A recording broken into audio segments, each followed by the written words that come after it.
Artificial intelligence বা AI শব্দটা এখন সবখানেই শোনা যাচ্ছে। আমরা একটা অনলাইন কোর্সের গভীরে গিয়েছিলাম, যেটা এআই এর প্রায় সব দিক নিয়ে আলোচনা করে। তো সেখান থেকে সবচেয়ে জরুরি আর ইন্টারেস্টিং বিষয়গুলো একটু সহজ করে বোঝার চেষ্টা করব আজ। সোজা কথায় যদি বলি, এআই হলো মেশিনকে মানুষের মতো কিছু কাজ করতে শেখানো, যেমন ধরুন দেখা, শোনা বা হয়তো সিদ্ধান্ত নেওয়া। জন ম্যাকার্থি উনি ১৯৫৬ সালে প্রথম এই নামটা ব্যবহার করেন। হ্যাঁ, ঠিক। কিন্তু একটা প্রশ্ন মনে আসতেই পারে, এআই তো সেই ১৯৫০-এর দশক থেকে আছে, তো হঠাৎ এখন এত কেন মাতামাতি এটা নিয়ে?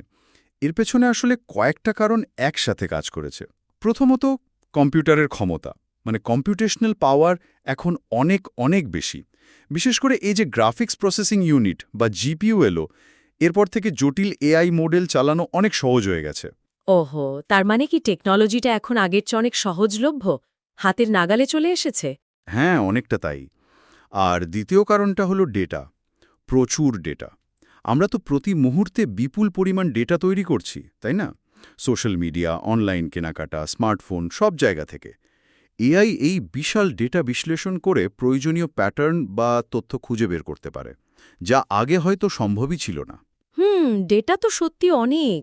এর সাথে যোগ হয়েছে আরও ভালো, আরও উন্নত অ্যালগরিদম। যেমন ধরুন ডিপ লার্নিং। এগুলো ডেটা থেকে নিজে নিজেই শিখতে পারে। আর সবশেষে অবশ্যই বিনিয়োগ। বড় বড় কোম্পানি যেমন গুগল, ফেসবুক বা ধরুন অ্যামাজন আর বিভিন্ন দেশের সরকার, এরা সবাই এআই গবেষণায় প্রচুর টাকা ঢালছে। এই সবকিছু মিলিয়েই কিন্তু এআই আজ এত শক্তিশালী হয়ে উঠেছে। ঠিক। আর এর প্রভাব তো আমরা চারিপাশে দেখতেই পাচ্ছি। যেমন ধরুন গুগল সার্চে কিছু লিখতে গেলে যে সাজেশনসগুলো আসে, ওটা তো এআই করছে, তাই না? একদম। ব্যবহারকারীর আগের সার্চ, তার লোকেশন, এই সব ডেটা বিশ্লেষণ করে সে অনুমান করার চেষ্টা করে। কিন্তু কিছু উদাহরণ তো রীতিমতো তাক লাগিয়ে দেওয়ার মতো। আমি যেমন পড়ছিলাম ফাইন্যান্সের কথা। হ্যাঁ, ফাইন্যান্সে এর ব্যবহার বেশ চমকপ্রদ। জেপি মর্গান চেজের কথাই ধরুন। তাদের একটা প্ল্যাটফর্ম আছে, কন্ট্রাক্ট ইন্টেলিজেন্স। সেখানে তারা আইনি কাগজপত্র বিশ্লেষণ করতে এআই ব্যবহার করে। যে কাজটা করতে আগে আইনজীবীদের প্রায় ৩৬,০০০ ঘন্টা সময় লাগত, এআই সেটা এখন কয়েক সেকেন্ডে করে ফেলছে। বলেন কি? ৩৬,০০০ ঘন্টা বনাম কয়েক সেকেন্ড! এটা তো অবিশ্বাস্য। অবিশ্বাস্য তো বটেই। আবার স্বাস্থ্যসেবার দিকে দেখুন। আইবিএম ওয়াটসনের কথা তো শুনেছেন নিশ্চয়ই। হ্যাঁ, হ্যাঁ, ওয়াটসন।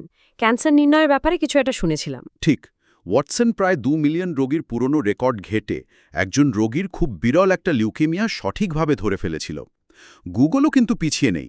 তারা চোখের রেটিনার ছবি বিশ্লেষণ করে ডায়াবেটিক রেটিনোপ্যাথি শনাক্ত করার জন্য এআই ব্যবহার করছে। তার মানে শুধু টেক কোম্পানি নয়, স্বাস্থ্য বা ফিন্যান্সের মতো জায়গাতেও এর বিশাল ভূমিকা।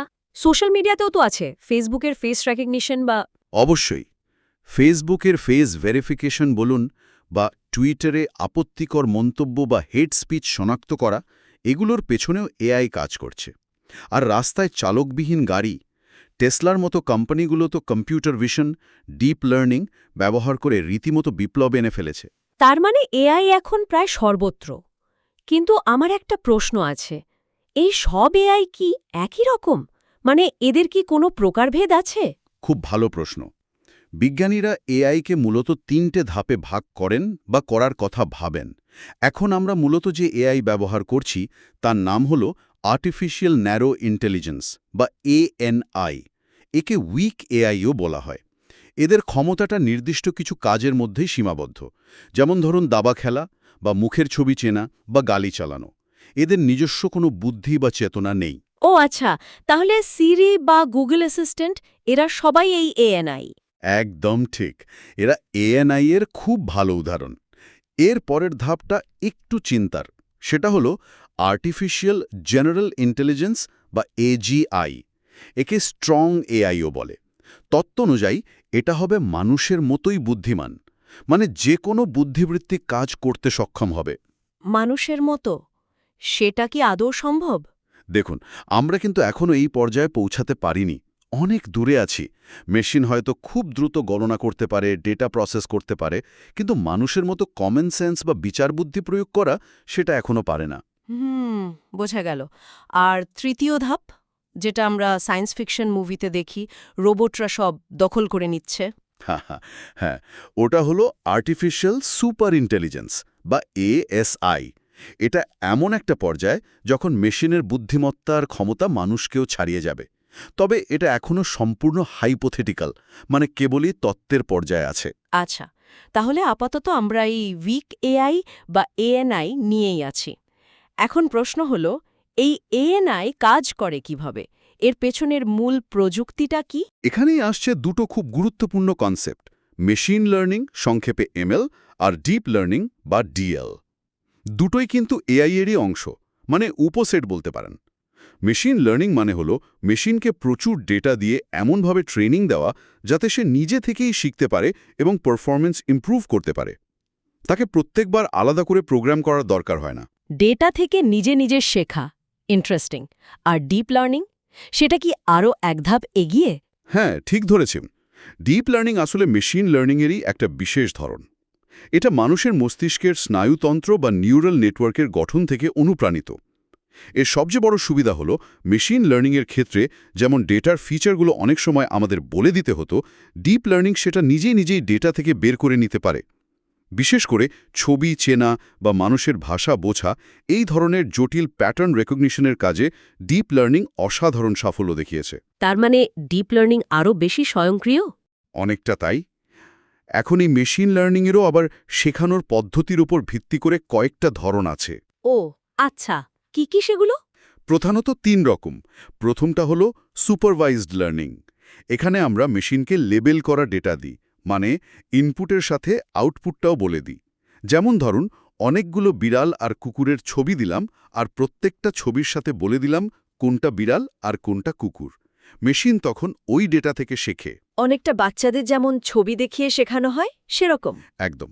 এই সুপারভাইজড লার্নিং ব্যবহার হয় ক্লাসিফিকেশন, মানে ডেটাকে বিভিন্ন ক্লাসে ভাগ করা, যেমন স্প্যাম ইমেল চেনা, অথবা রিগ্রেশন, মানে কোনো কিছুর ভ্যালু প্রেডিক্ট করা, যেমন একটা বাড়ির দাম কত হতে পারে, এইসব কাজে। দ্বিতীয়টা হলো আনসুপারভাইজড লার্নিং। এখানে ডেটাগুলো লেবেল করা থাকে না, মানে উত্তরটা বলে দেওয়া হয় না। তাহলে মেশিন শেখে কিভাবে? মেশিন নিজে থেকে ডেটার মধ্যে কোনো গঠন বা প্যাটার্ন আছে কিনা সেটা খুঁজে বের করার চেষ্টা করে। ডেটাগুলোকে বৈশিষ্ট্যের ভিত্তিতে বিভিন্ন গ্রুপে ভাগ করে ফেলে। যেমন ধরুন, অনেক ক্রেতার কেনাকাটার ডেটা দিয়ে দিলে মেশিন হয়তো তাদের অভ্যাসের ভিত্তিতে কয়েকটা আলাদা গ্রুপে ভাগ করে ফেলল। এটাকে ক্লাস্টারিং বলে। ইন্টারেস্টিং। আর তৃতীয়টা? তৃতীয়টা হলো রিএনফোর্সমেন্ট লার্নিং। এটা একটু অন্য রকম। এখানে একটা এজেন্ট থাকে, মানে সফটওয়্যার। সে একটা পরিবেশের সাথে ইন্টারঅ্যাক্ট করে। সে বিভিন্ন কাজ করে দেখে, আর তার কাজের ফলাফলের ওপর ভিত্তি করে পুরস্কার বা শাস্তি পায়। এর মাধ্যমে সে শেখে কোন কাজটা করলে সবচেয়ে ভালো ফল পাওয়া যাবে। অনেকটা ট্রায়াল অ্যান্ড এররের মতো, ভুল করতে করতে শেখা। ঠিক তাই। গেম খেলা শেখা বা ধরুন একটা রোবটকে হাঁটতে শেখানো, এই ধরনের কাজে রিইনফোর্সমেন্ট লার্নিং খুব ব্যবহার হয়। ডিপ মাইন্ডের আলফাগো, যে প্রোগ্রামটা বিশ্বসেরা গো খেলোয়াড়কে হারিয়ে দিয়েছিল, সেটাও কিন্তু এই রিইনফোর্সমেন্ট লার্নিং ব্যবহার করেই ট্রেনিং নিয়েছিল। দারুণ তো। তার মানে মেশিন একেবারে নিজেই চেষ্টা করে শিখছে? একদম। সুতরাং বুঝতেই পারছেন, কৃত্রিম বুদ্ধিমত্তা এখন আর শুধু ভবিষ্যতের কোনো ধারণা নয়, এটা বর্তমানেই আমাদের জীবনের একটা গুরুত্বপূর্ণ অংশ হয়ে উঠেছে, এবং খুব দ্রুত এর পরিধি আর ক্ষমতা দুটোই বাড়ছে। এর এই যে মূল ধারণাগুলো, মানে machine learning, deep learning, supervised, unsupervised, reinforcement learning, এগুলো একটু জেনে রাখলে আমার মনে হয় এই পরিবর্তনশীল প্রযুক্তিটাকে বোঝা এবং এর সাথে মানিয়ে নেওয়াটা আমাদের জন্য সহজ হবে। আজকের আলোচনা থেকে একটা জিনিস তো পরিষ্কার হলো, এআই, বিশেষ করে এই উইক এআই, ইতিমধ্যেই কিন্তু বেশ কিছু নির্দিষ্ট কাজে মানুষের থেকে অনেক বেশি দক্ষ হয়ে উঠেছে। যেমন আপনি বললেন ডকুমেন্ট বিশ্লেষণ বা গেম খেলা।